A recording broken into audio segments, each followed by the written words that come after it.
कहानियां जो सिर्फ सुनी नहीं जाती, महसूस की जाती हैं।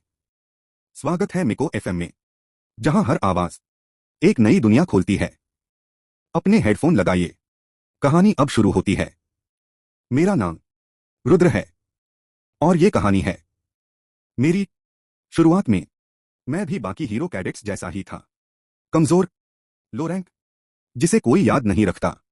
लेकिन मेरी ट्रेनिंग के तीसरे साल में सब कुछ बदल गया। एक दिन एक राक्षसी दानव ने मुझ पर जानलेवा हमला किया, इतना घातक कि कोई भी इंसान बच नहीं सकता था।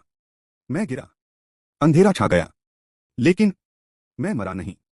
वहीं उसी पल मुझे पहली बार एहसास हुआ, मैं मर नहीं सकता। वो अमरता कोई वरदान नहीं थी, वो था एक बोझ। मैं जीता रहा, साल बीतते गए, फिर सैकड़ों साल, फिर हजारों। मैंने हर किसी को मरते देखा, दोस्त, साथी, पूरी की पूरी सभ्यताएं। और मैं अब भी जिंदा था। दुनिया बार बार तबाह हुई, नए युग आए, पुराने मिट गए, और मैं हर बार बस एक लास्ट प्लेस हीरो बनकर रह गया। एक ऐसा हीरो जो हमेशा बचा रहा, लेकिन कभी कुछ बचा नहीं पाया। हजारों साल की इस अकेली यात्रा के बाद मुझे लगा, अब शायद मेरी कहानी का अंत आ गया है। एक फुल स्टॉप। और तभी मैंने आंखें खोली। मैं एक क्लासरूम में था। डेस्क, ब्लैक बोर्ड, शोर मचाते कैडेट्स। मैं अपने अतीत में लौट चुका था। मैं फिर से एक लो रैंक हीरो कैडेट था, लेकिन इस बार मैं वो रुद्र नहीं था। मेरे पास हजारों साल का अनुभव था, अनगिनत लड़ाइयों की यादें, और आने वाले भविष्य का ज्ञान। ये कोई हादसा नहीं था, ये था एक दूसरा मौका। इस बार मैं आखिरी स्थान पर रहने वाला हीरो नहीं बनूंगा। इस बार मैं अपनी ताकत बदलूंगा। इस बार मैं उन लोगों को बचाऊंगा जिन्हें मैं पहले खो चुका हूं। और इस बार मैं इतिहास नहीं झेलूंगा, मैं इतिहास बदलूंगा। तो शुरू करते हैं आज की कहानी। अध्याय 1, एकेडमी युग में पुनर्जन्म। मैंने एक ऐसी जिंदगी जी जिसका कभी अंत नहीं हुआ। मेरे सामने बर्फ से ढकी एक अंतहीन वीरानी फैली थी। उस सफेद मैदान पर मेरे पैरों के निशान ऐसे दिख रहे थे जैसे किसी कोरे कैनवास पर खींची हुई गहरी लकीरें। मैं तेज तेज सांस ले रहा था, ठंडी हवा मेरे फेफड़ों तक चुभ रही थी। हर कदम भारी था, लेकिन मैं फिर भी आगे बढ़ता रहा। दूर, भीषण बर्फीले तूफान के पार एक हल्की सी लौ टिमटिमा रही थी। मिल गया, मैंने धीमी आवाज में कहा। मुझे याद भी नहीं कि मैं आदिम ज्वाला को खोजते हुए कब से भटक रहा था। सैकड़ों साल, हजारों, या शायद उससे भी ज्यादा। समय का मतलब मेरे लिए बहुत पहले ही खत्म हो चुका था। यादें मेरे ज़हन में उमड़ पड़ी, पूरा महाद्वीप छानते हुए बीती एक अनंत उम्र। इस शापित अमर शरीर को एक छोर से दूसरे छोर तक घसीटते हुए पहली बार मुझे एहसास हुआ कि मैं मर नहीं सकता। हीरो अकादमी में अपने तीसरे साल के दौरान एक प्रशिक्षण मिशन में एक दानवी प्राणी ने अचानक मुझ पर हमला कर दिया। उस पल मुझे पूरा यकीन था, अब सब खत्म हो गया। मैंने सोचा, बस यहीं तक था मेरा जीवन। लेकिन मैं वापस जिंदा हो गया। मैं मरा ही नहीं, मेरा शरीर फिर से पहले जैसा हो गया, जैसे कुछ हुआ ही न हो। तभी मुझे पहली बार समझ आया, अब मौत भी मेरे नियंत्रण में नहीं थी। आज सोचता हूं तो लगता है मैं गलत नहीं था। मैं हीरो अकादमी से सबसे आखिरी रैंक पर पास हुआ, 472 छात्रों में 472वां। इसके बाद मैं एक मामूली भाड़े का योद्धा बन गया, एक युद्ध से दूसरे युद्ध तक भटकता रहा। मैंने देखा राक्षसों और दानवों ने कैसे इस दुनिया को उजाड़ दिया। मैंने साम्राज्य और गणराज्य के हीरोज का युद्ध देखा। मैंने वो युग देखा जब रात्रि की चुड़ैल ने आधी दुनिया को बर्फ में बदल दिया। और अंत में मैं अंतिम 5 हीरोज के साथ खड़ा था, मानवता की आखिरी उम्मीद बनकर दानव देवता के विरुद्ध। जब दानव देवता ने मानव जाति को समाप्त करने का श्राप छोड़ा, तो भी मैं जिंदा रहा। सिर्फ मैं, इस अभिशप्त अस्तित्व से बंधा हुआ। मैंने इससे निकलने की कोशिश की, छूटने के लिए संघर्ष किया, लेकिन हर बार बच गया। अब यही अंत है, मैंने खुद से कहा। मैं उस लौ की ओर एक कदम बढ़ा, जो तूफान के बीच भी डटी हुई जल रही थी। कहा जाता था, यही आदिम ज्वाला सृष्टि के वृक्ष को प्रज्वलित करने वाली थी, जिससे इस संसार और 7 देवताओं का जन्म हुआ। मैं रुद्र सिंह युगों युगों तक इस पौराणिक अस्तित्व को खोजता रहा था, जिसका होना भी पूरी तरह निश्चित नहीं था। बस एक कदम और तभी जमीन जोर से कांप उठी। बर्फ के नीचे से एक विशाल संरक्षक बाहर निकला। एक प्राचीन गोलेम जो पुरानी सभ्यता की तकनीक से बना हुआ था। मैं इन्हें पहचानता था। ऐसे रक्षक रुद्र ने अनगिनत बार देख चुका था। उसका वार बिजली की तरह तेज था। मेरे लिए यह कोई नई बात नहीं थी। मेरे अस्तित्व ने एक बार फिर खुद को दोहराया। मेरा शरीर राख में बदलकर बिखर गया और मेरी आत्मा पर अंकित चिन्ह तेजी से चमक उठा। पल भर में मैं फिर से अपने असली रूप में लौट आया। इस सब का मैं अब आदी हो चुका था। बिना किसी हिचक के मैंने अपनी तलवार म्यान से बाहर खींच ली। मैंने उग्र बर्फीले तूफान को एक ही सहज प्रवाहमान वार में चीर दिया। ना कोई आभा फूटी, ना धरती को हिला देने वाला कोई विस्फोट हुआ। बहती हुई धारा की तरह मेरी तलवार संरक्षक के मजबूत कवच की दरारों के बीच से सरकती हुई भीतर पहुंची और उसके केंद्र को दो भागों में विभाजित कर दिया। वह प्राचीन प्रहरी जो अनगिनत युगों से इस पवित्र स्थान की रखवाली कर रहा था, हैरानी भरी आसानी से जमीन पर ढह गया। जैसे ही वह गिरा, बिना किसी चेतावनी के तालियों की आवाज गूंज उठी। मैंने सिर घुमाकर उस आवाज की दिशा में देखा। अच्छा वार था। एक जानी पहचानी आवाज आई। यूरेन। सुनहरे बालों वाला एक युवक मेरे सामने खड़ा था। उसके बाल सूरज की रोशनी की तरह चमक रहे थे। उसका शरीर पतला था और चेहरे की बनावट इतनी सौम्य कि वह किसी भी रूप में ढल सकता था।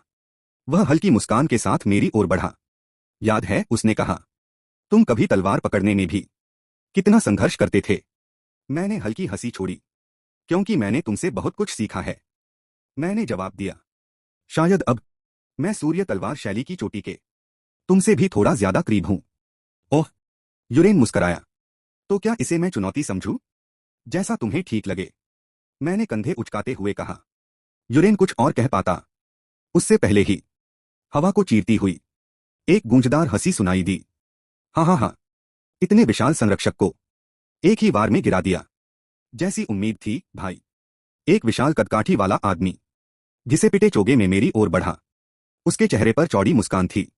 उसने अपने बर्तन के ढक्कन जितने बड़े हाथ से मेरे कंधे पर थपकी दी। आजकल तलवार पर कुछ ज्यादा ही निर्भर हो गए हो, उसने कहा। कहीं वो सब न भूल गए हो जो हाथों हाथ लड़ना मैंने तुम्हें सिखाया था। चिंता मत करो बेराल्ड, मैंने शांत स्वर में कहा। तुमने जो सिखाया है वो हर दाव मुझे याद है। मैं कैसे भूल सकता था। मेरी अनगढ़ काया के बावजूद उसने कभी धैर्य नहीं खोया। पूरी निष्ठा के साथ मुझे प्रशिक्षित किया। ऊह, एक और आवाज हमारी बातचीत में घुल गई। इतना सब कहने के बाद भी तुमने मेरे सिखाए हुए एक भी जादू का प्रयोग नहीं किया। बेराल्ड के पीछे पीछे चौड़ी टोपी और लंबी छड़ी थामे एक नाटी सी महिला खड़ी थी। उसके लाल बाल बर्फीले तूफान में चिंगारियों की तरह चमक रहे थे। माफ करना सीनियर महिका, मैंने कहा। जादू थोड़ा मुश्किल है, मुझे पता है, महिका बोली। तुम्हारे दयनीय मना के साथ असली जादू तुम्हारे बस का नहीं। मैं तो बस मजाक कर रही थी। फिर भी, मैंने हल्का सा गर्व दिखाते हुए कहा, मैंने काफी अध्ययन किया है। महान ऋषि की 3 पहेलियों में से 2 को मैं सुलझा चुका हूं।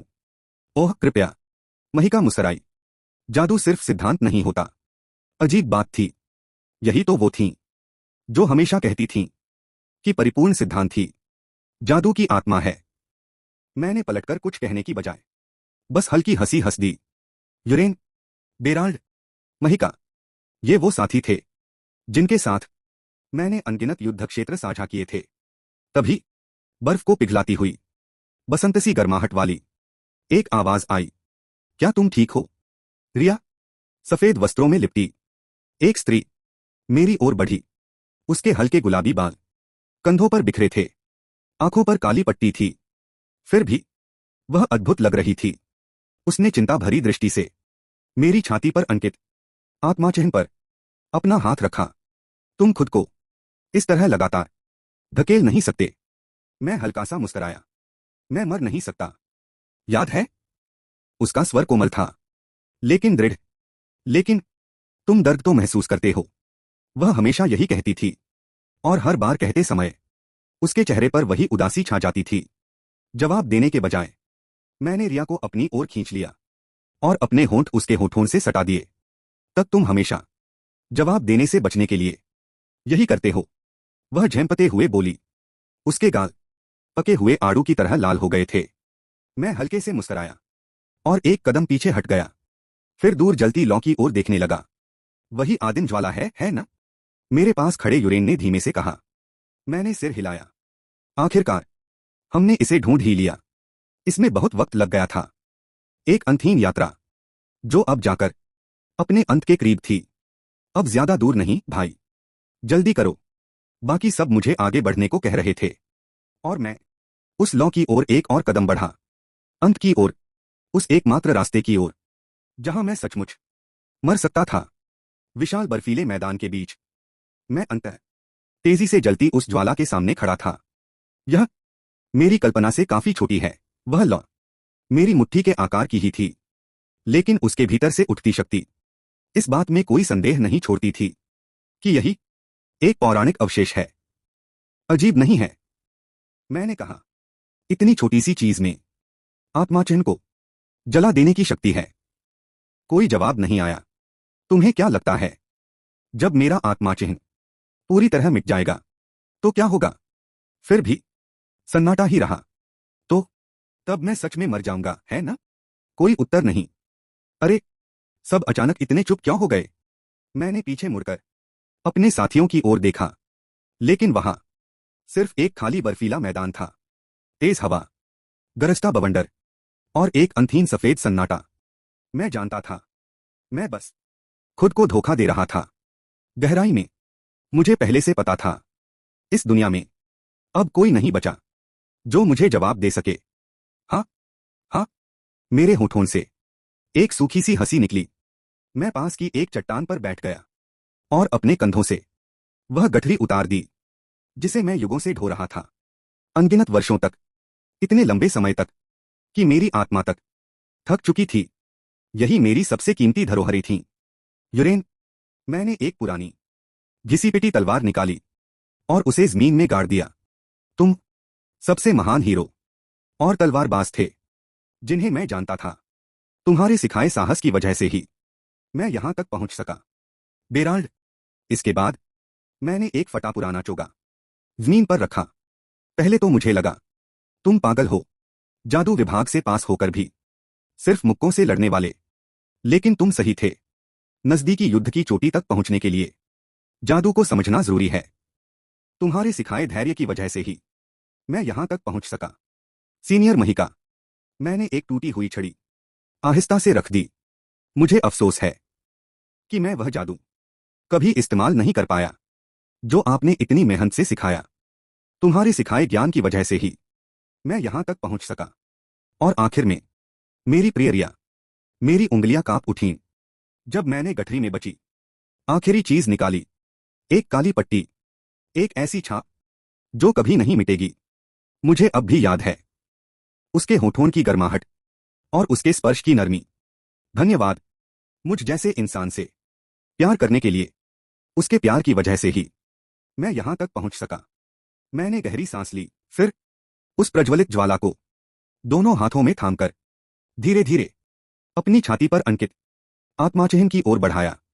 खामोशी में मैंने उन चेहरों को याद किया जो उस दुनिया में मेरा एकमात्र परिवार बन गए थे, जहां मुझे अपने माता पिता के चेहरे तक याद नहीं थे। एक दोस्त सबसे बहादुर, एक भाई अटूट संकल्प वाला, एक गुरु सबसे बुद्धिमान और एक प्रेम सबसे कोमल। दबी हुई सिसकी मेरे होठों से निकल पड़ी। जिन भावनाओं को मैंने युगों से दबाकर रखा था वे अब टूटकर बाहर आ रही थीं। आंसू मेरे गालों पर बहते रहे। मैंने उन्हें रोकने की कोई कोशिश नहीं की। कहने को बहुत कुछ था, लेकिन कहने के लिए अब कुछ बचा नहीं था। इस बर्फीले मैदान में जहां सुनने वाला कोई नहीं था, एक अकेले इंसान की दबी हुई पुकार गिरती बर्फ के साथ खोती चली गई।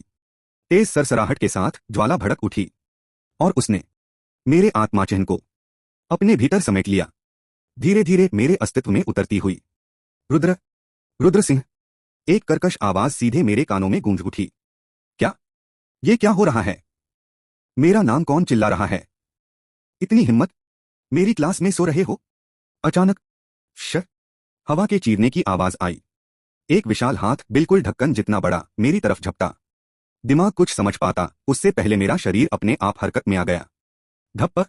मैंने सामने आती कलाई पकड़ ली, उसे जोर से अपनी तरफ खींचा और अगली ही पल अपनी मुट्ठी सीधे हमलावर के सोलर प्लेक्सस में दे मारी। जिस क्षण मेरी मुट्ठी लगी, मैंने मना का एक तेज विस्फोट छोड़ दिया। बिना सोचे समझे मैंने एनर्जी बर्स्ट चला दिया, वही तकनीक जो बेराल्ड ने बार बार मुझसे अभ्यास करवाई थी। धमाका, धड़ाम, कड़क, एक जोरदार विस्फोट के साथ वो आदमी हवा में उछल गया, लेक्चर स्टैंड से टकराया और उसे चकनाचूर करता हुआ जमीन पर जा गिरा। और फिर पूरा हॉल अचानक सन्नाटे में डूब गया। मैंने भौहें सिकोड़ते हुए चारों तरफ देखा।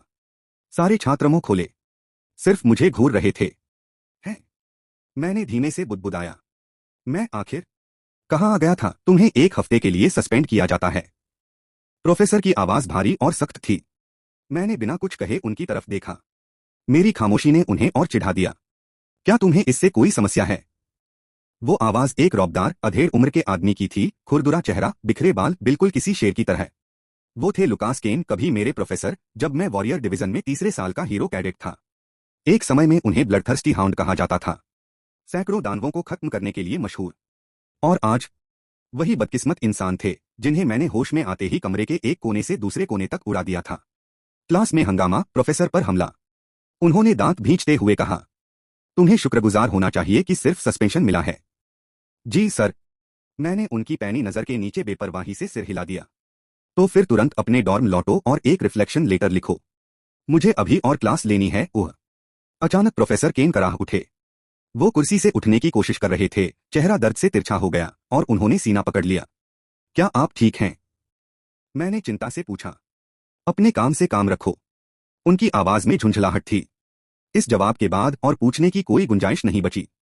मैं समझ गया और चुपचाप ऑफिस से बाहर निकल गया। डॉर्म की तरफ लौटते हुए मैं उन गलियारों से गुजरा जो आमतौर पर हीरो कैडेट्स से भरे रहते थे। अगर किसी चीज को अच्छी बात कहा जाए तो बस यही, इतनी उलझन के बावजूद मुझे अपना पुराना डॉर्म नंबर अब भी याद था। 4 साल मैंने यही पढ़ाई की थी। मैंने अपनी कलाईघड़ी दरवाजे के पास की। Hero cadet Rudra Singh. पहचान सत्यापित। दरवाजा खुल गया।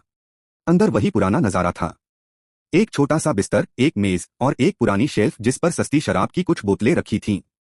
बिल्कुल वही कमरा जो कभी मेरा हुआ करता था। इतना वक्त बीत चुका था कि हीरो कैडेट के तौर पर बिताए दिन धुंधले पड़ गए थे। लेकिन ये कमरा, जहां मैं 18 साल की उम्र से रहा, मैं इसे कैसे भूल सकता था? ठंडे खामोश कमरे में कदम रखते ही मैं अपने घिसे पिटे बिस्तर के किनारे बैठ गया। आखिर हो क्या रहा है? मुझे साफ याद है, मैंने प्राइमोर्डियल फ्लेम को अपने भीतर समाहित किया था। आंखें बंद की थीं, ये सोचकर कि मेरी लंबी थकी हुई जिंदगी अब खत्म हो जाएगी। और फिर भी मैं यहां हूं। मैं वापस क्यों आ गया?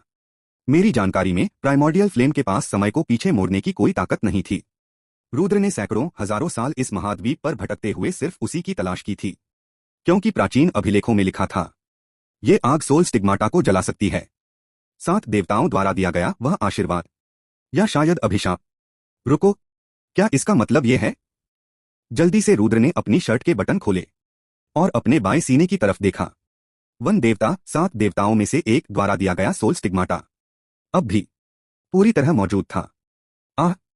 एक सिहरन मेरी रीढ़ से नीचे उतर गई।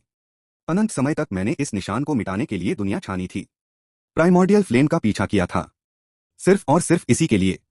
तो क्या सब कुछ बेकार था? नहीं, अभी किसी नतीजे पर पहुंचना बहुत जल्दी है। सिर्फ सोल स्टिग्माटा ही मुझे मौत से नहीं बचा रही थी, उसके भीतर छिपी थी पुनर्जीवन की दिव्य आशीर्वाद शक्ति, blessing of resurrection. Her hero के पास सोल स्टिग्माटा होती है, लेकिन बहुत कम ऐसे होते हैं जिनके भीतर ईश्वर की दी हुई यह शक्ति समाई हो। एक पल को मेरे मन में शक उठा, क्या सोल स्टिग्माटा तो बची है, लेकिन उसका दिव्य आशीर्वाद खत्म हो चुका है? इसे परखने का सिर्फ एक ही तरीका था। मैंने कमरे के कोने में रखी तलवार की ओर देखा। मामूली चोट से कुछ साबित नहीं होने वाला था। अगर दिव्य शक्ति सच में मौजूद होती तो वही उसे जगा सकती थी। मैंने आंखें बंद की और खुद को पूरी तरह उस परीक्षा के हवाले कर दिया। अचानक नीली रोशनी सोल स्टिग्माटा से फूटी और मेरी चेतना अंधेरे से वापस खिंच आई। सब कुछ फिर से पहले जैसा था। मैं हल्की सी हंसी हंसा। कुछ भी नहीं बदला था। मेरे सीने पर बनी सोल स्टिग्माटा अब भी मौजूद थी और उसके भीतर ब्लेसिंग ऑफ रिसरेक्शन पूरी तरह सुरक्षित थी। इस अंतहीन जीवन के अंत में मेरा इंतजार किसी पूर्ण विराम का नहीं, बल्कि फिर से शुरुआत का था। तभी एक और विचार मेरे दिमाग में कौंधा, तो फिर प्रिमोर्डियल फ्लेम का क्या हुआ? क्या वो समय के पीछे लौटने पर मिट गई? अचानक सीने में तेज जलन उठी। मैंने नीचे देखा। सोल स्टिग्माटा पर आग की हल्की सी लौ थरथरा रही थी, जैसे बुझने से पहले जलती आखिरी चिंगारी। ये क्या है? हजारों नहीं, दसों हजार बार मरने के बाद भी ऐसा कभी नहीं हुआ था। मतलब साफ था, प्रिमोर्डियल फ्लेम पूरी तरह खत्म नहीं हुई थी। भले ही अब वो बेहद कमजोर हो चुकी थी, लेकिन वो अब भी मौजूद थी। मैं बिस्तर पर गिर पड़ा। दिमाग में विचारों का तूफान उठ चुका था। समय में पीछे लौट आना। हाँ, रुद्र ने अपनी कलाई पर बंधी घड़ी में मना डाला। हल्की रोशनी जली और एक होलोग्राफिक स्क्रीन उभर आई। Hero cadet information. नाम रुद्र सिंह। मूल देश रिपब्लिक। वर्ष तीसरा। Division warrior. कुल रैंक 472/472। मैं सूखी हंसी हंस पड़ा। काफी समय हो गया इसे देखे हुए। हीरो अकेडमी के इतिहास का सबसे आखिरी रैंक पाने वाला कैडेट वही मैं था। प्रोफेसर अरविंद राठौड़ के शब्द आज भी कानों में गूंजते हैं। अगर किसी तरह पास भी हो गए तो हीरो बनने की कभी मत सोचना। मैंने उस सूची में नंबर 1 नाकाम इंसान का ताज पहना हुआ था। एक लंबी सांस निकली। तो मैं किस समय में लौटा हूं? रुद्र ने स्क्रीन बंद की और तारीख देखी।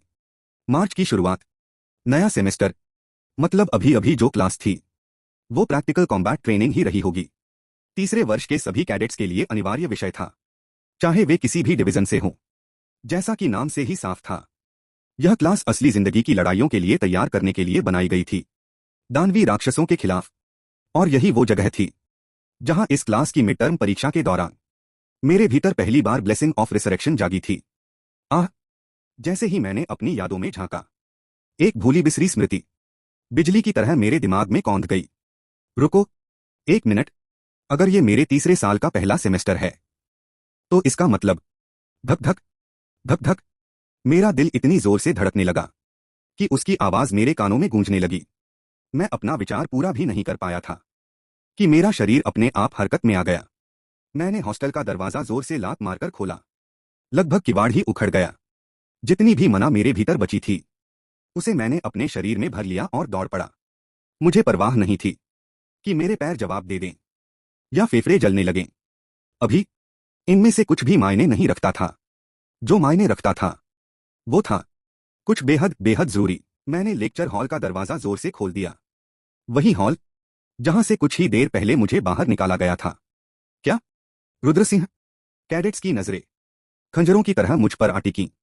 मैंने किसी की ओर ध्यान नहीं दिया और सीधे लेक्चर हॉल के सबसे पीछे की तरफ बढ़ गया, खुली खिड़की के पास वाली सीट की ओर जहां से बसंत की हल्की हवा आ रही थी। वो वही थी, रिया। मैंने धीमी आवाज में उसका नाम लिया। वो खिड़की के पास बैठी थी, कुछ जानी पहचानी और फिर भी अजनबी। उस एहसास की वजह समझना मुश्किल नहीं था। अब उसकी आंखों पर पट्टी नहीं थी और उसकी वो चमकदार नीली आंखें, इतनी गहरी कि इंसान डूब जाए, सीधे मेरी ओर देख रही थीं। उह, जी। वो हैरानी से पलकें झपकाने लगी, जैसे उसने कभी उम्मीद ही न की हो कि मैं उसका नाम लूंगा। और वो सही भी थी। उस वक्त ना हम प्रेमी थे, ना दोस्त। हमने कभी ढंग से बात तक नहीं की थी। ग्रेजुएशन के 10 साल बाद जब मैं उससे दोबारा मिला तो उसे ये तक याद नहीं था कि हम एक ही क्लास में पूरे 1 साल साथ पढ़े थे। और याद भी क्यों रहता? वो थी सेंट एस, पवित्र साम्राज्य का गौरव, एक चमकता हुआ भविष्य। और मैं तो बस एक नाकाम इंसान था जो दाखिले से लेकर ग्रेजुएशन तक हमेशा सबसे आखिरी रैंक पर टिका रहा।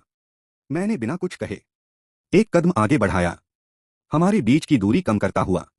तुम्हारी हिम्मत कैसे हुई सेंटेस के पास जाने की? तेज आवाज गूंजी।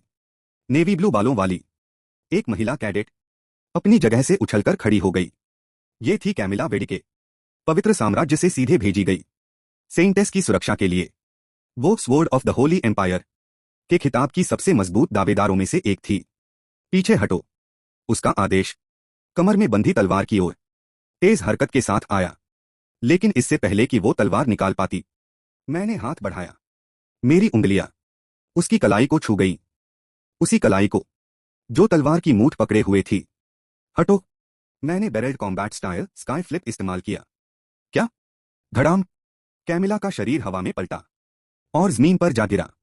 पूरा लेक्चर हॉल चीखों और हाफती सांसों से भर गया। मैंने किसी की आवाज पर ध्यान नहीं दिया।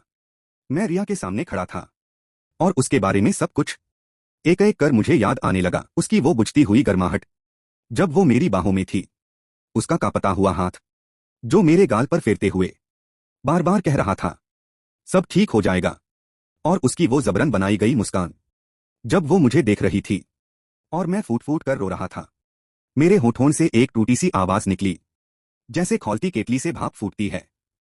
ऐसा लगा मानो मेरे दिल को लाल गरम कांटों से भेद दिया गया हो। मैं क्या कहता? उससे कहने के लिए मेरे पास कौन से शब्द थे? रुद्र जानता था उसे मैं याद नहीं हूं। हमारे बीच बिताया हर एक पल सिर्फ मेरी यादों में जिंदा है। फिर भी बर्फ से ढकी उस वीरान दुनिया में भटकते हुए जो शब्द मैंने अनगिनत बार दोहराए थे, वही आज मेरे गले में अटक गए। कहने को बहुत कुछ था, लेकिन कहना सिर्फ एक ही बात जरूरी थी। भगवान का शुक्र है, सच में मुझे बहुत राहत मिली।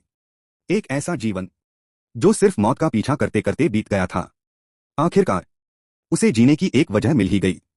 तुम्हें 1 महीने की और सस्पेंशन दी जाती है, प्रोफेसर अरविंद राठौर ने सख्त लहजे में कहा। नहीं, वो भड़क उठे। क्या तुम्हारा दिमाग खराब हो गया है?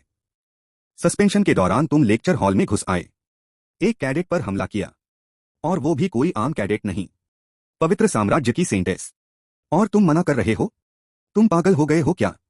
मैंने शांत स्वर में जवाब दिया। मैंने उस पर हमला नहीं किया। आप बात को बेवजह सनसनीखेज बना रहे हैं। मैंने सेंटेस को उंगली तक नहीं लगाई। और कैडेट श्रेया का क्या? ये भी कहोगे कि उसे भी नहीं छुआ? श्रेया ने खुद बता दिया है कि क्या हुआ। रुद्र ने तुरंत कहा।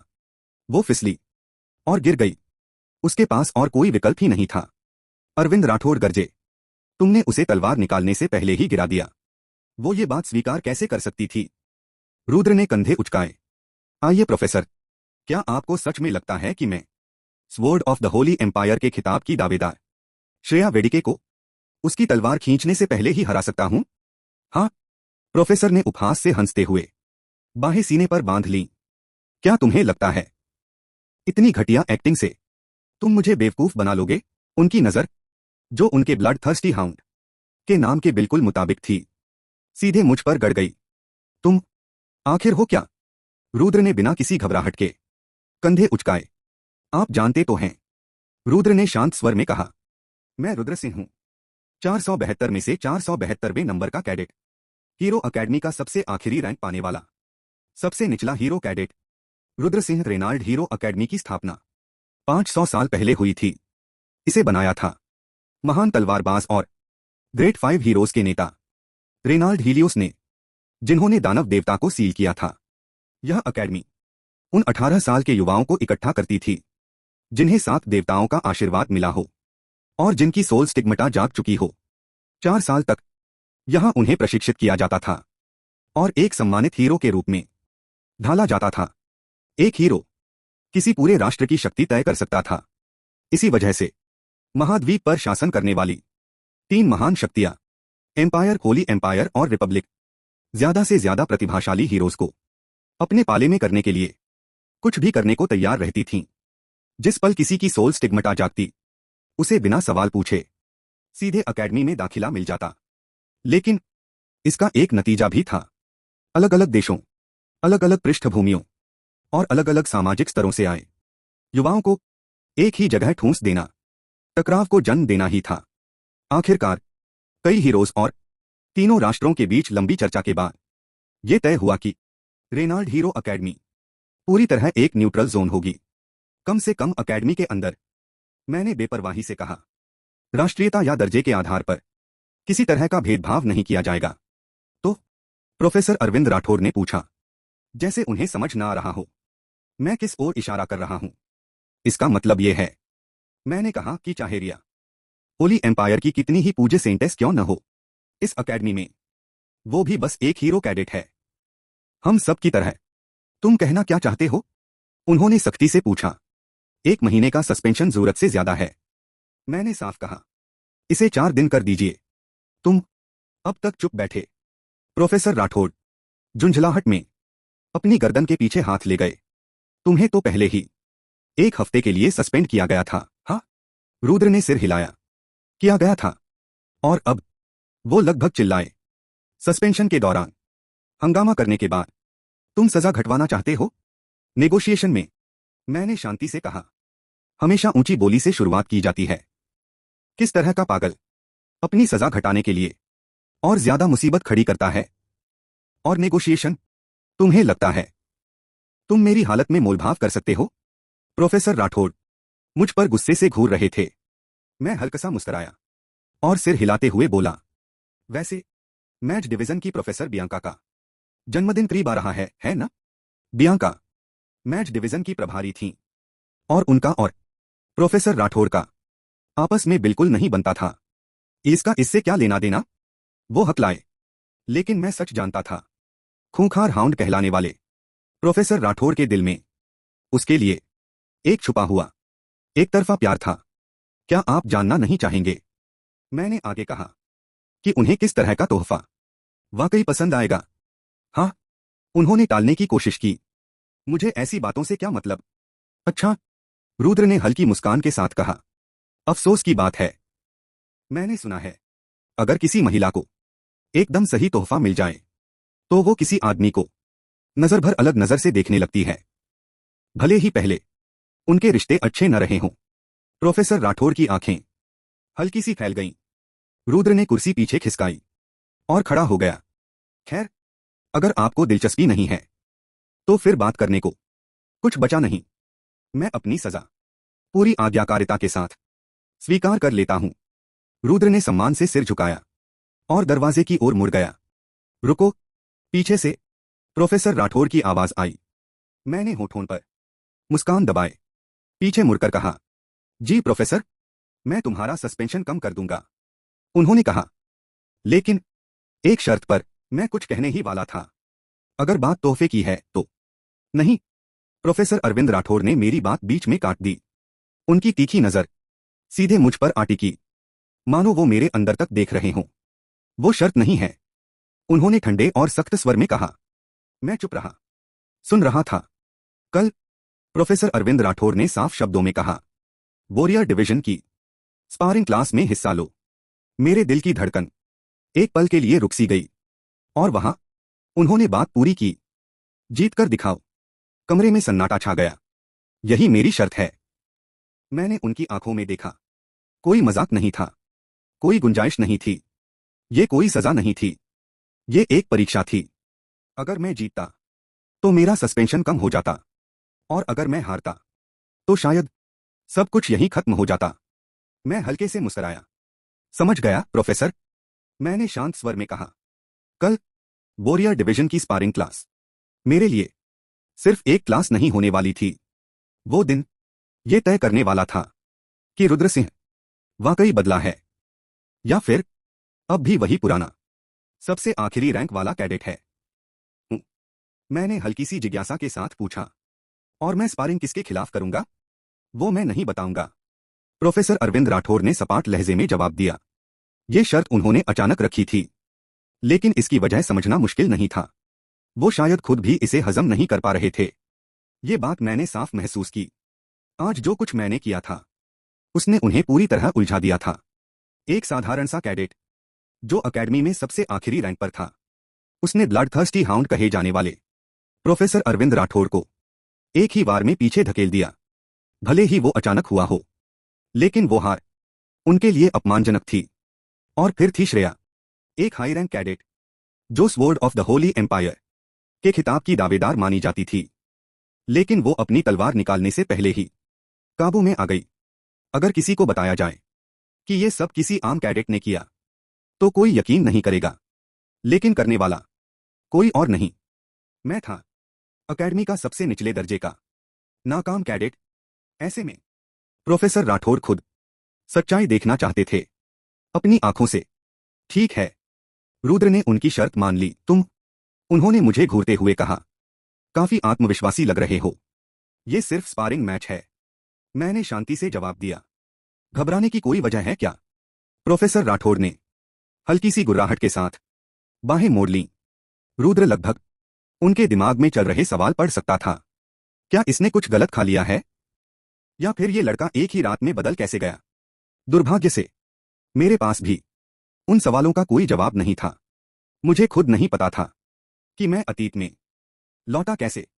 तो फिर मैं चलता हूं, मैंने कहा। रुको, कुछ और, मैं मुड़कर बोला।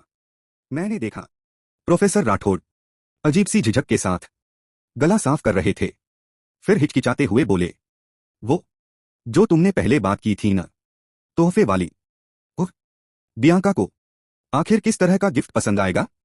रुद्र मन ही मन मुस्करा उठा। मुझे पता था, इतना सख्त और रूखा दिखने वाला ये आदमी असल में एक होपलेस रोमांटिक था। अगला दिन, अगली सुबह, जब मेरी आंख खुली तो मैं काफी देर तक बिस्तर पर लेटा रहा, छत को खाली नजरों से घूरते हुए।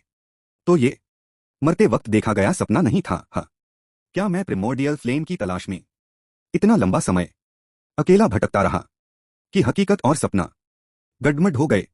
अब भी मुझे पूरी तरह यकीन नहीं हो रहा था कि मैं सच में लौट आया हूं।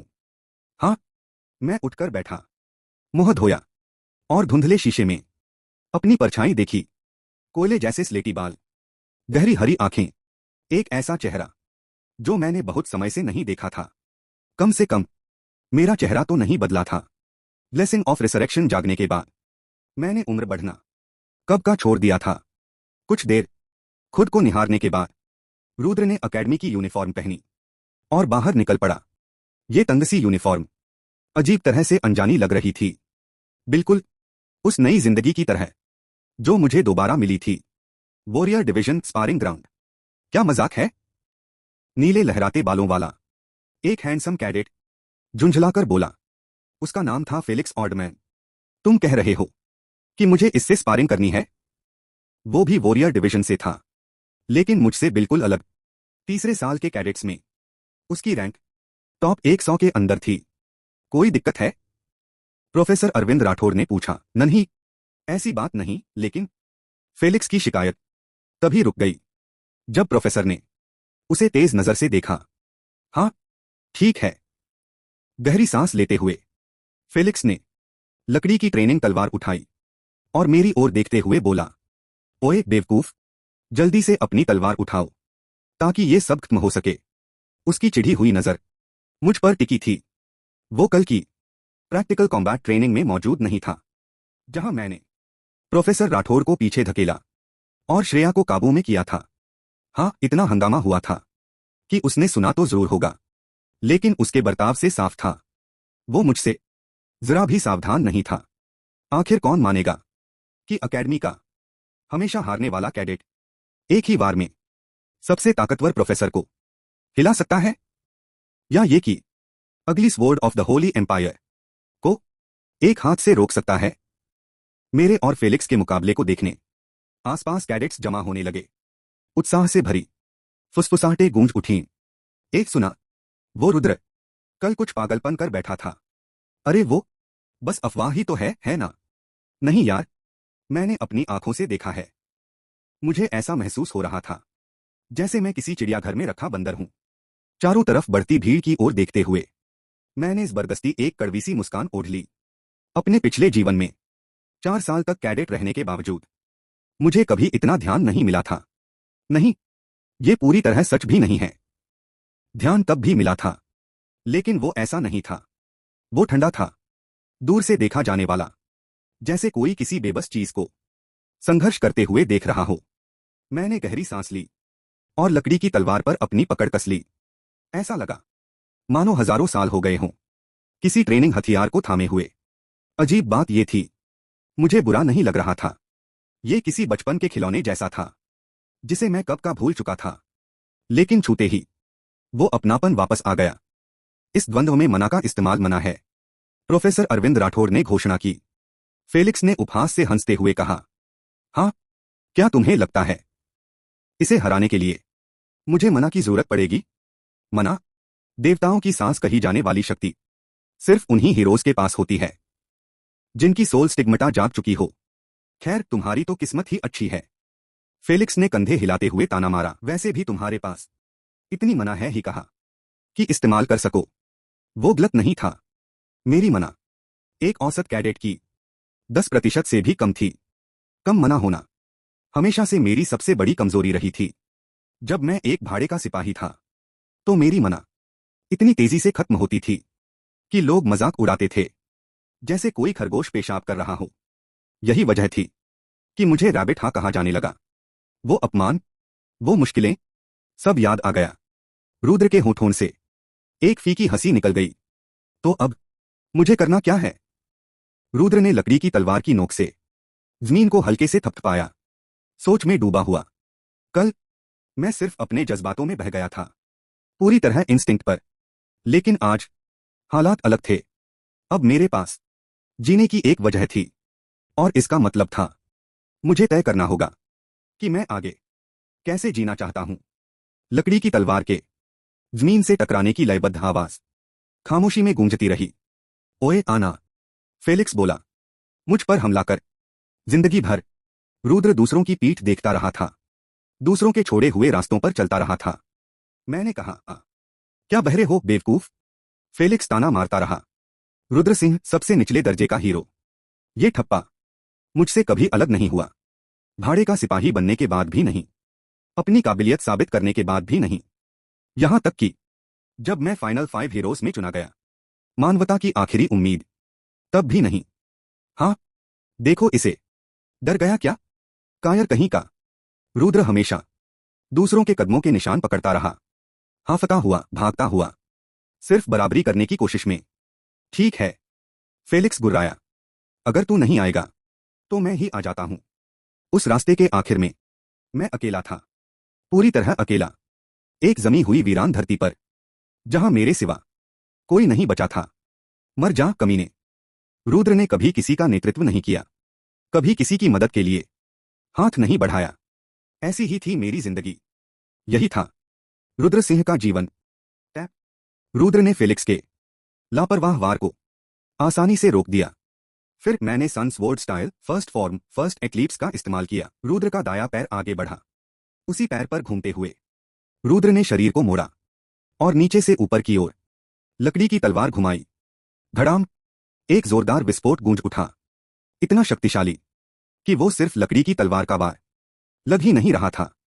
फेलिक्स का शरीर हवा में उछला, जमीन पर गिरा और कई बार लुढ़कता चला गया। घो, खांस, उर्रघ, वो पेट पकड़कर उल्टियां करने लगा। रुद्र ने लकड़ी की तलवार की नोक नीचे की, जमीन पर 2 बार हल्के से टकटक किया और कहा, क्या हुआ? तुम ही तो कह रहे थे कि पहले मुझ पर आओगे, अब हिल क्यों नहीं रहे? हम, लगता है मुझे ही तुम्हारे पास आना पड़ेगा अब से। रुद्र ने तय कर लिया था, मैं पहले की तरह जिंदगी जीने से इनकार करता हूं। इसे भी रोक कर दिखा। ट्रेनिंग ग्राउंड में रवि की चीख गूंज उठी। जैसे ही उसकी तलवार ऊपर से मेरी ओर गिरी, मेरे होठों पर हल्की सी मुस्कान आ गई। माना से ढकी उस तलवार को देखकर मैं खुद को हंसने से रोक नहीं पाया। मुझे यूरेन की कही एक बात याद आ गई, अगर तुम सच में सनस्वॉर्ड स्टाइल में महारत हासिल कर लो तो तुम्हें जादू की जरूरत नहीं पड़ेगी, तुम्हारी तलवार ही काफी होगी आसमान को चीरने के लिए। रुद्र ने मन ही मन सोचा, आसमान काटने के स्तर तक तो मैं अभी नहीं पहुंचा हूं, लेकिन एक लकड़ी की अभ्यास तलवार, वो तो कोई समस्या नहीं है। रुद्र ने गहरी सांस ली, तलवार को कंधे के पास खींचा, अपना स्टांस नीचे किया और पूरा वजन पैर पर डाल दिया। मेरा शरीर स्प्रिंग की तरह तन गया और अगले ही पल रुद्र ने विस्फोटक रफ्तार से वार किया। एक ऐसी आवाज हवा में गूंजी जो लकड़ी की तलवार से निकलना नामुमकिन थी। रवि की लकड़ी की तलवार साफ साफ 2 टुकड़ों में टूट गई और जमीन पर जा गिरी। है? रवि अपनी टूटी हुई तलवार को घूरता रह गया। ये अभी हुआ क्या? माना की शक्ति कई रूपों में प्रकट होती है, लेकिन उसका सबसे बुनियादी असर एक ही होता है, शारीरिक ताकत में जबरदस्त बढ़ोतरी। वो ऐसी चमत्कारी शक्ति है जो एक कमजोर टहनी को भी इस काबिल बना दे कि वो ठोस स्टील में कील ठोंक दे। रवि के चेहरे पर उलझन साफ दिख रही थी। वो समझ ही नहीं पा रहा था कि बिना माना इस्तेमाल किए रुद्र ने सिर्फ एक साधारण लकड़ी की तलवार से उसकी तलवार कैसे तोड़ दी। उसकी आंखें चीख चीख कर कह रही थीं, ये नामुमकिन है। ये ऐसा था जैसे कोई टहनी लोहे के डंडे को काट दे। नहीं, भले ही टहनी लोहे को दबा दे, लेकिन उसे काट देना, ये तर्क के खिलाफ था। आखिरकार ट्रेनिंग तलवारें सिर्फ पॉलिश की हुई ओक लकड़ी के डंडे ही तो होती हैं। तुमने कौन सी चाल चली? उसका वाक्य पूरा भी नहीं हुआ था कि रुद्र की मुट्ठी बिजली की तरह आगे बढ़ी और सीधे उसके जबड़े पर जा लगी। अगले ही पल रवि ऐसे ढेर हो गया जैसे किसी कठपुतली की डोर काट दी गई हो। ट्रेनिंग ग्राउंड में दम घोंट देने वाली खामोशी छा गई। ना जीत की कोई तालियां, ना हारने वाले पर कोई ताना। रुद्र शांति से मुड़ा और प्रोफेसर अरविंद राठौड़ की ओर देखा। तो जैसा वादा किया गया था, रुद्र ने शांत स्वर में कहा, मेरी सस्पेंशन अब 4 दिन की रह गई है, सही है ना? हाँ। प्रोफेसर राठौड़ ने खाली सी नजर से सिर हिलाया। उनका चेहरा अब भी अविश्वास में जकड़ा हुआ था। उन्होंने सब कुछ अपनी आंखों से देखा था, फिर भी समझ नहीं पाए थे कि अभी हुआ क्या। और रुद्र ने समझाने की कोशिश भी नहीं की, क्योंकि समझाने पर भी वो समझ नहीं पाते। तो फिर अगले हफ्ते मिलते हैं, प्रोफेसर। रुद्र ने शिष्टता से झुककर प्रणाम किया और ट्रेनिंग हॉल से बाहर निकल आया। दोपहर का समय करीब होने की वजह से कैडेट्स पूरे कैंपस में तेजी से इधर उधर घूम रहे थे। 4 दिन, रुद्र ने खुद से बुदबुदाया। आज मंगलवार था, वीकेंड मिलाकर रुद्र के पास करीब 6 दिन का समय था। और चूंकि मैंने एक नई जिंदगी शुरू करने का फैसला कर लिया था, मुझे ढेर सारी तैयारियां करनी थीं। आने वाले दिन बेहद व्यस्त होने वाले थे। अब तक मेरी जिंदगी सिर्फ हार से भरी रही थी। रुद्र ने वो सब कुछ खो दिया था जो मायने रखता था। एक प्यारा दोस्त, एक छोटा भाई, एक गुरु, और वो जिससे मैंने प्यार किया था। रुद्र किसी को भी नहीं बचा पाया। शायद मैं अपनी कहानी का अंत नहीं चुन सकता, रुद्र ने सोचा, लेकिन ये तो चुन सकता हूं कि मैं कैसे जीऊं। मैंने तय कर लिया, इस बार मैं कुछ भी नहीं खोऊंगा। इस बार मैं किसी को नहीं खोने दूंगा। इस बार मैं उन्हें अपने हाथों से बचाऊंगा। चलो, दिल के भीतर एक ठोस संकल्प को थामे हुए मैं हॉस्टल की ओर बढ़ गया। जैसे ही रुद्र अपने डॉर्मेट्री की तरफ लौट रहा था, कॉरिडोर में एक जानी पहचानी आवाज सुनाई दी। मैंने तुम्हारे दरवाजे पर दस्तक दी थी, लेकिन कोई जवाब नहीं मिला। मैं सोच रही थी कि तुम कहाँ हो, रिया। कल अपने सारे जज्बात बाहर उड़ेल देने के बाद भी उसे दोबारा सामने देखकर मेरा गला भर आया, आंखें गर्म हो गईं और नजर धुंधला गई। तुम रुद्र हो, है ना? रुद्र ने जैसे तैसे खुद को संभाल पाया और सिर हिला दिया। आह, हाँ। रिया संतुलित और सधी हुई चाल से मेरी ओर बढ़ी। उसकी चमकती नीली आंखें जैसे खुला आसमान सीधे मेरी आंखों में उतर आईं। उसे देखते ही मेरी सांस अटक गई। चेहरा जाना पहचाना था, लेकिन आंखें अजनबी सी लग रही थीं। अभी तक राक्षसों के श्राप ने उसकी रोशनी नहीं छीनी थी। रुद्र का दिल बेढंगे ढंग से धड़कने लगा, जैसे कोई टूटी हुई घड़ी फिर से चलने की कोशिश कर रही हो। रुद्र खुद को रोक ना ही पाया, तब भी जब उसकी आंखों पर पट्टी बंधी होती थी। वो बेहद खूबसूरत थी, लेकिन अब वो किसी किंवदंती जैसी लग रही थी, मानो 7 देवताओं में से किसी एक का पुनर्जन्म। लोग उसके बारे में फुसफुसाते क्यों थे, ये समझना मुश्किल नहीं था। रिया थोड़ा पास आई और मुझे ऊपर से नीचे तक देखने लगी, जैसे कुछ परख रही हो। फिर उसने इधर उधर नजर डाली। दोपहर के खाने के वक्त ज्यादातर कैडेट्स कैंटीन की ओर जा चुके थे और हॉस्टल का कॉरिडोर लगभग खाली था। रिया, रुद्र के दिमाग में यादों वाली रिया उभर आई, गर्मजोशी और दयालुता की जीती जागती मिसाल, जिस पर संत का खिताब एकदम सटीक बैठता था। वो इतनी कोमल थी कि किसी कीड़े को कुचलने से पहले भी रुक जाती। रुद्र कितनी ही बार मरा और तुरंत जिंदा हो गया, फिर भी वो हमेशा मेरी फिक्र करती रही। मेरा हाथ थामकर पूछती, दर्द तो नहीं हो रहा? सब ठीक है ना? उन पलों को याद करते ही मेरी नजर फिर से धुंधला गई। चटाक, अचानक मेरे गाल पर जलन भरी पीड़ा फूटी और मेरा सिर एक तरफ घूम गया। हाँ, हाँ। मैंने चौंकते हुए आवाज निकाली और अपने जलते गाल को थाम लिया। रुद्र कुछ समझ पाता उससे पहले हीरिया ने मेरी कॉलर पकड़ ली और मुझे अपनी ओर खींच लिया। ओए, तुम समझते क्या हो अपने आप को, जो मुझे सीधे नाम से बुला रहे हो? क्या मैं तुम्हें जानती हूं? क्या? रुको, मिस रिया। मेरे विचार पूरी तरह उलझ चुके थे। ठीक है, उसने आंखें सिकोड़ते हुए कहा, हम एक ही साल के हैं, इसलिए इसे छोड़ देती हूं। फिर उसकी आंखों में चिंगारी सी चमकी। लेकिन कल वो सब क्या था? हाँ, तुम समझते क्या हो खुद को? बिना वजह मेरी दोस्त पर हमला कर दिया। पागल हो क्या? उसका गुस्सा पूरी तरह जायज था। उसकी नजर से देखूं तो एक अनजान कैडेट अचानक सामने आया, उसकी दोस्त श्रेया को जमीन पर गिराया और उसके सामने रोने लगा। कोई भी गुस्से में आ जाता, चाहे वो रिया जैसी शांत और धैर्यवान ही क्यों न हो। सॉरी, रुद्र ने तुरंत कहा। कल मैं बस एक पल के लिए खुद पर काबू खो बैठा था। मैं बाद में श्रेया से ढंग से माफी मांग लूंगा। वो और सुनाने ही वाली थी, लेकिन मेरी सच्ची माफी सुनते ही उसकी पकड़ ढीली पड़ गई। एहम, मुझे तुम्हारी हालत नहीं पता। उसने कंधे उचकाए। लेकिन अगर माफी मांग लोगे तो ठीक है। उसने मुझे छोड़ दिया और एक कदम पीछे हट गई। फिर अचानक उसके चेहरे पर शरारती सी मुस्कान आ गई। ओह, वैसे आज जो कुछ भी हुआ है उसे भूल जाना बेहतर रहेगा। उसकी आवाज हल्की और मुलायम थी। वही पुरानी सुकून देने वाली आवाज।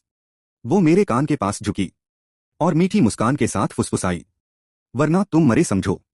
समझे? जर्जर से डॉर्मेट्री कमरे के अंदर रुद्र अपने बिस्तर पर अकेला बैठा था, अब भी जलते हुए अपने गाल को अनमने ढंग से सहला रहा था। मेरी यादों की रिया, जो हमेशा कोमल, दयालु और स्नेह से भरी रहती थी, और कुछ देर पहले वही रिया जिसने मेरी कॉलर पकड़कर मुझे जमकर सुनाया। इन दोनों के बीच का फर्क हैरान कर देने वाला था। ये आखिर था क्या? क्या यही महसूस अरविंद राठौड़ ने किया होगा जब रिग्रेशन के बाद उन्होंने मुझे देखा था? लेकिन रिया ने ऐसा रिएक्ट क्यों किया? ऐसा तो नहीं था कि मेरे वापस आने से उसकी जिंदगी पर कोई असर पड़ा हो। इसका सिर्फ एक ही जवाब हो सकता था। इतना वक्त साथ बिताने के बाद भी रुद्र उस औरत को जिससे मैं प्यार करता था असल में जान ही नहीं पाया।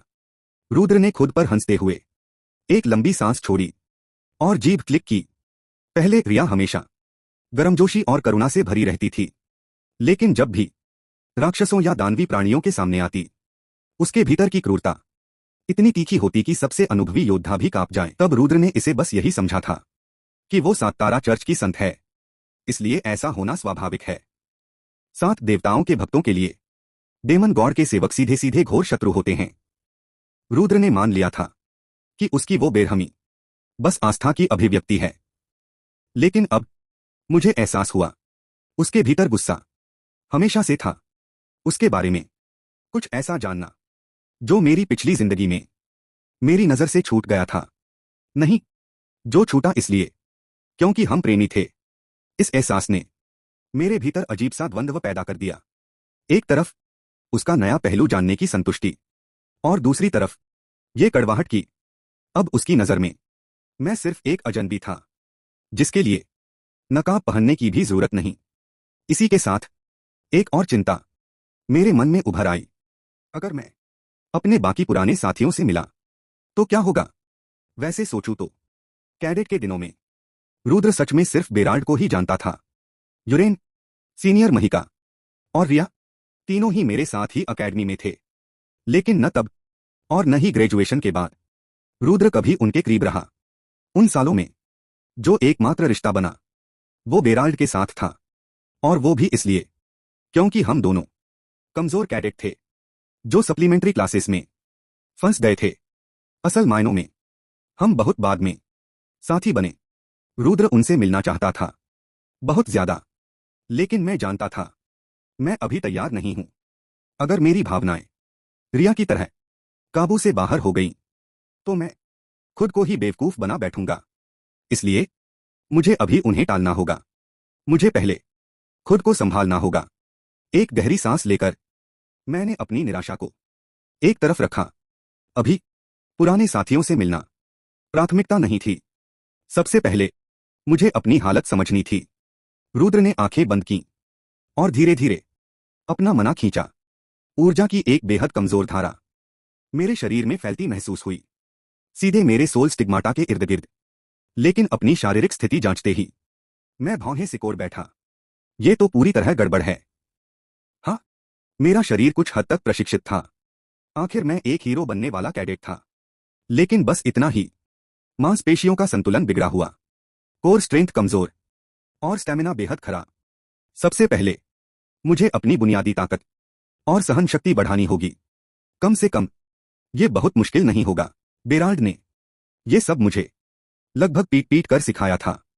मरने और फिर जिंदा होने की सुविधा के कारण उसने मुझे इतनी भयानक ट्रेनिंग दी थी कि कई बार मरना ही सबसे छोटी चिंता लगती थी। लेकिन असली समस्या कुछ और थी।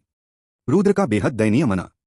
पिछली जिंदगी में भी मना की कमी ने मुझे अनगिनत परेशानियां दी थीं, और अब तो मेरा मना पहले से भी कई गुना कम था।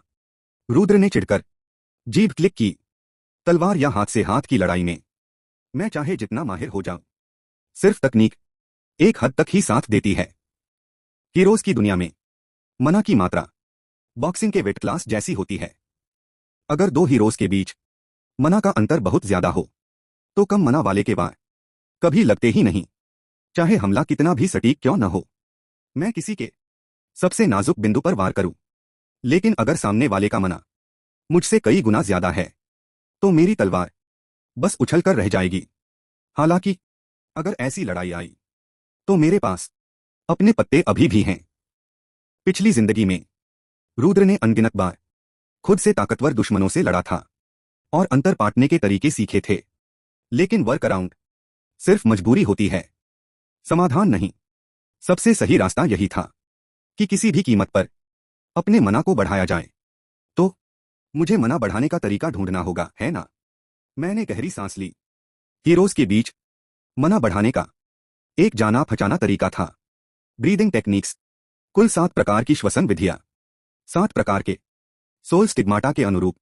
सूर्य, चंद्र, तारे, आकाश, पृथ्वी, समुद्र और वन। इसी तरह हीरो देवताओं की सांस को अपने भीतर संचित करते हैं। मैं 7 तकनीकें जानता था, लेकिन सिर्फ जानना काफी नहीं था। छी, इन्हें जानने का क्या फायदा जब ये मुझ पर काम ही नहीं करते। मैंने कितनी भी कोशिश कर ली हो, ब्रीदिंग टेक्निक्स से मैं कभी भी मना जमा नहीं कर पाया। शायद ये प्रतिभा की कमी थी या फिर कोई और वजह, लेकिन मैं आज तक उसका कारण समझ नहीं पाया। हर इंसान में मना की मात्रा अलग अलग होती है, ये बात समझ में आती है, लेकिन मेरा मना बिल्कुल जमा ही न हो पाए, ये तो हद से ज्यादा बेहुदा था। पिछली जिंदगी में मैंने मना बढ़ाने का रास्ता खोजने में खुद को खपा दिया था। वो सब फिर से सोचते ही मेरा सिर दुखने लगा। लेकिन क्या पता रिग्रेशन के बाद कुछ बदल गया हो। जांच कर लेने में क्या ही जाता था। रुद्र ने गहरी सांस ली, बिस्तर पर पालथी मारकर बैठा और धीरे धीरे ब्रीदिंग टेक्निक्स चलाने लगा।